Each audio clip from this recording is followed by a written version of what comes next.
a common issue you'll find on older Volvo 240s, well, they're all old, aren't they, is that the carrier bearing and bushing, the drive shaft carrier bearing and bushing here, wears out. And when that wears out, a couple things will happen. The bearing itself will emit a high-pitched squeal as you're driving, and it's, and it's when you're stepping on the gas and driving the rear wheels. As the drive shaft spins, it will often do a high-pitched squeal. The faster you go, the louder that will get.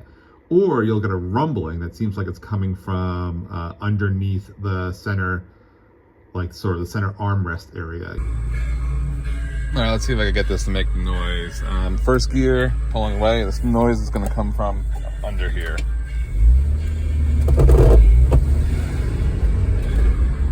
And what's happening is the drive shaft is shaking in this bushing, and the bushing gets weak and it bangs up against the tunnel here.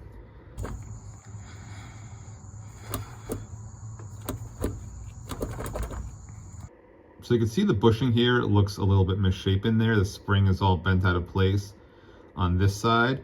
And if we take a look at the other side, you can see the bearing is starting to come loose from the carrier. So I'm just going to replace this all. This is these barrier and carrying failures are pretty common on these Volvo 240s, and it's a pretty easy job that you could do yourself as long as you have the tools needed to get the car up high enough so you can work underneath it safely.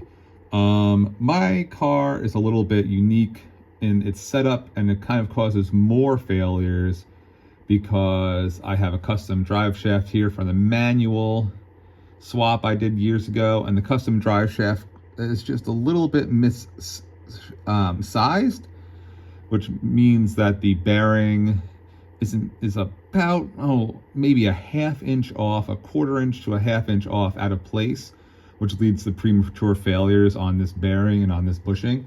So I have to replace this more often than most. But even if you have a standard drive shaft and a standard setup, these two do tend to go. So it's a pretty common maintenance item that you might have to work on your Volvo 240. So we'll go over how to fix it and get started on it right now. All right, so the first step of doing your drive shaft bushing and bearings is you have to take the drive shaft down. Now, before you take the drive shaft down, you need to mark its position. So the drive shaft is balanced, and you have to make sure you put it back together the exact same way it came down. So get yourself a paint marker or a grease marker so you could mark the position. So it might be an overkill, but I'm going to mark the position on the flange where the drive shaft connects to the transmission here. I'm just going to put a line so I could make sure I line this back up. Like I said, that might be a little bit overkill, but it's very important that you get the two halves of the drive shaft lined up and you don't put those on in any other position than the way they came out, or else your whole drive shaft will be unbalanced and you'll feel vibration as you drive. But now that I marked this, we're going to start off pretty easy. We're just going to take down the bolts here. They're going to be tight, but they shouldn't, and it's a little bit tight working space, but nothing you can't manage. So as you go to take down these bolts that attach the drive shaft to your transmission, you're going to have some pretty tight working space here. So the best way to do this is just with regular open end wrenches. It's a little bit slow going, but shouldn't be anything you can't handle. Now, Volvo does recommend you replace these bolts if you take them off. I'm going to leave that up to you, but that is the Volvo recommendation, is every time you take these bolts down, you replace them. If you have old original 30-year-old bolts, I highly recommend you buy a set of replacement bolts from Volvo. You can buy them straight from Volvo. They have to be pretty strong grade bolts here that are a pretty critical part of your drive line, and you don't want to cheap out. So it's about $40 to $50 for a new set. So you could turn the drive shaft if the rear wheels are off the ground. Just make sure you take off the emergency brake, keep the transmission in neutral, and you could easily turn this with your hands. You don't need any strength, but make sure that that parking brake or emergency brake is off so you can twist it, because even with it in neutral, you need to be able to spin the wheels to turn the drive shaft because it's still hooked up to the differential. All right, so we're just going to take the rest of these off, and then we'll have this side down. Pretty easy. After you get the bolts off on the transmission side, you come to the differential side, and we do the same thing. Just be careful on this side. You should support the drive shaft before you take off the last bolt so you don't end up dropping it. But it's basically the same thing. Some tight bolts, some tight clearances, but again, you'll get it. They're not too bad.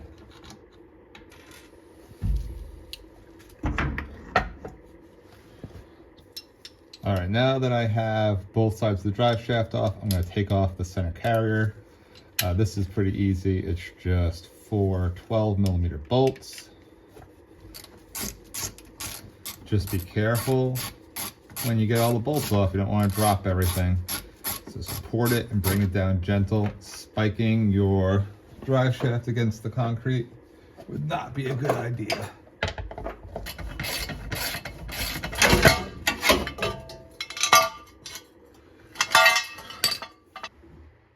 All right, so here is the drive shaft. This is what we're going to replace here, this rubber bushing and the bearing underneath it. You can see my rubber bushing is torn here. So before you separate this, make sure you have your drive shafts marked. You see mine have marks on them already.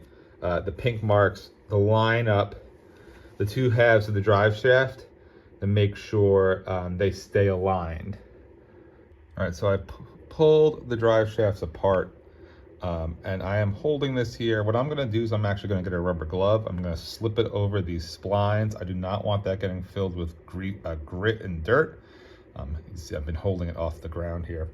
And then we'll take a look at the bearing on this side and how that all works. So what we need to do is we need to replace this bearing. Doesn't actually look too bad on this. I don't hear it. The bushing is what was bad on mine. So the bushing here, as you can see, got misshaped.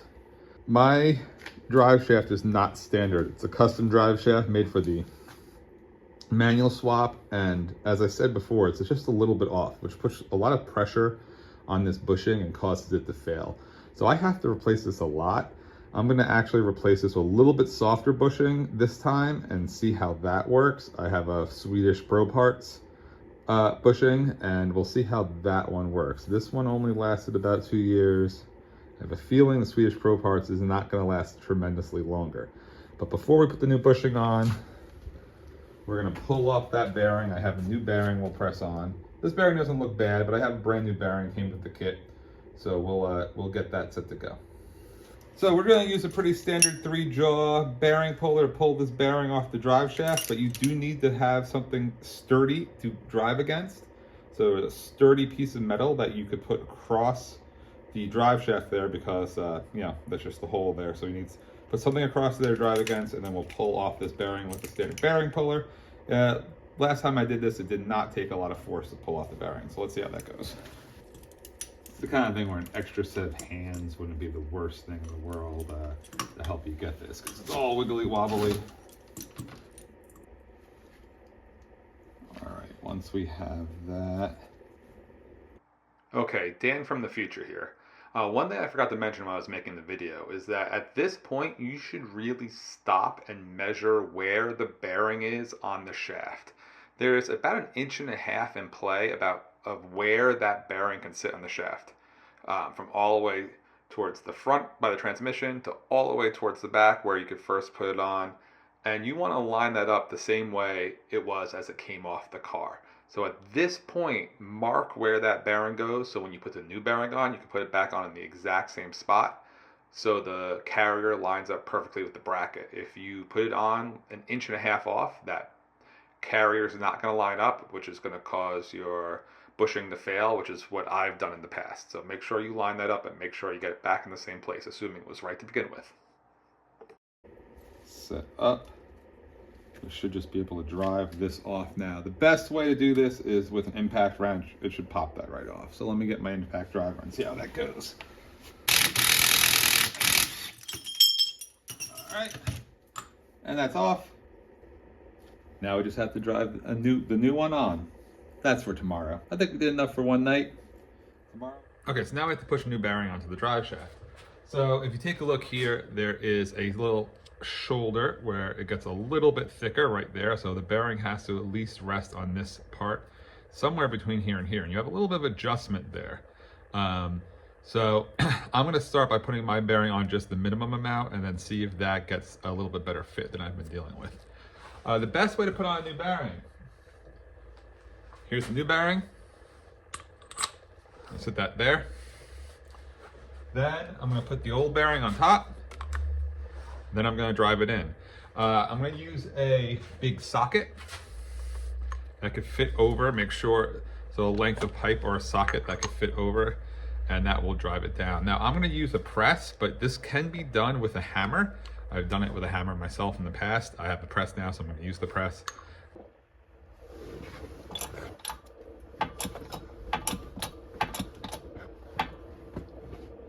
Okay, we're now ready to start putting everything back together. First thing I gotta do is take your new bushing and put it over your new bearing. So you just gotta pop this over.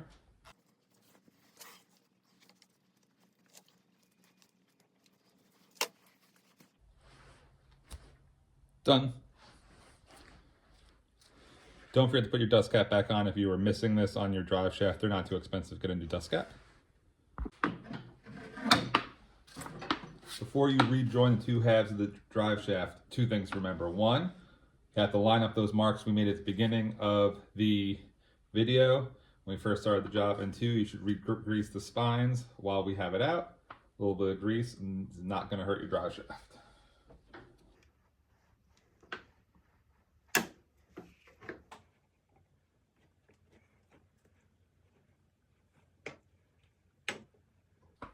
So there are my marks. I don't know if you can see, but they're lined up.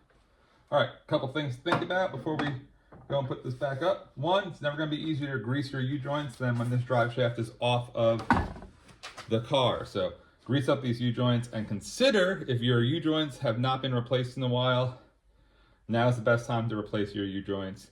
You could bring this to a drive shaft shop and they could do it for you, or the U-joints could be done yourself. They're not terribly difficult, but we won't be going over that this video. I replaced these U-joints about a year ago, so they're still good. But I'm going to go ahead and grease the U-joints and then put this back on the car. Then we're all done.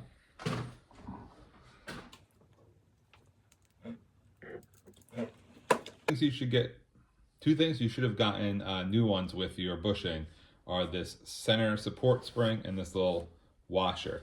So the support spring goes through the hole on the bottom of your bushing, of your rubber bushing, and that will compress up against the bracket that holds it. Here's the bracket, it's off the car. And this little washer is going to sit down here on the very bottom of the bracket, like that, and it will catch that spring. So the whole thing fits together like that. It's a lot to juggle under there underneath the car. So if you have an extra set of hands, now's the time to call a friend because it's going to be a little challenging juggling all this and getting it back up on the car. We'll see if we can't do it ourselves. All right, so I'm going to start here on the transmission. I'm going to rest about the middle of the drive shaft on this jack stand. I'm going to get a bolt or two up on here, and then we'll work our way back. See how that works. Done this before, but still haven't figured out the exact perfect way to get this back up.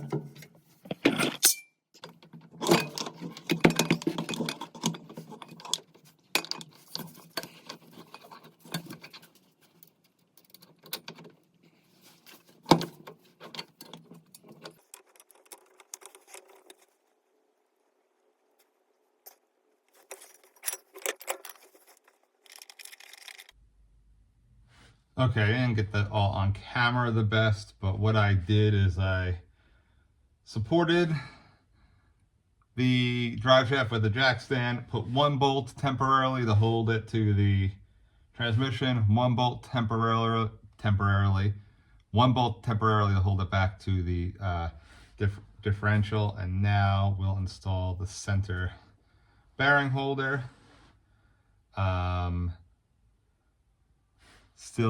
It's still supported by the jack stand here, so that's why it's not falling on my head right now. But we'll get this up, and don't forget your spring here and the little washer to hold it. So let me get that together. It's probably the most difficult part, getting this all wrangled back together. But once you get this up, the challenging part is over. Now we just have to get everything torqued, put back together, and we keep driving our Volvo.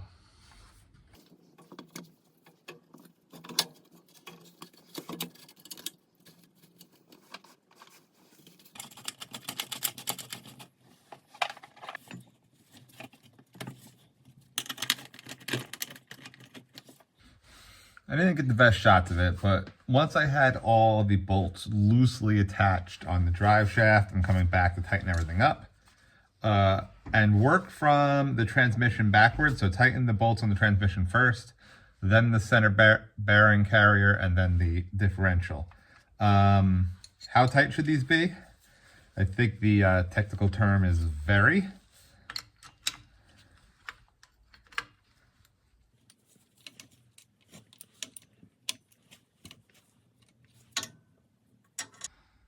Now, not to be the bearer of bad news, but check how your center bearing and the bushing fit in this bracket.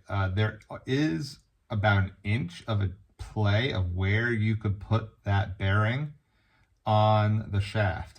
On mine, it has to be all the way in the front to center up the best it can with this bracket. Yours probably doesn't need to be all the way in the front. So if it doesn't line up, if this looks like it's too far forward, too far back, you're going to have to, unfortunately, take this down and adjust that bearing. But assuming it fits together, now we're just going to tighten this up and work our way back.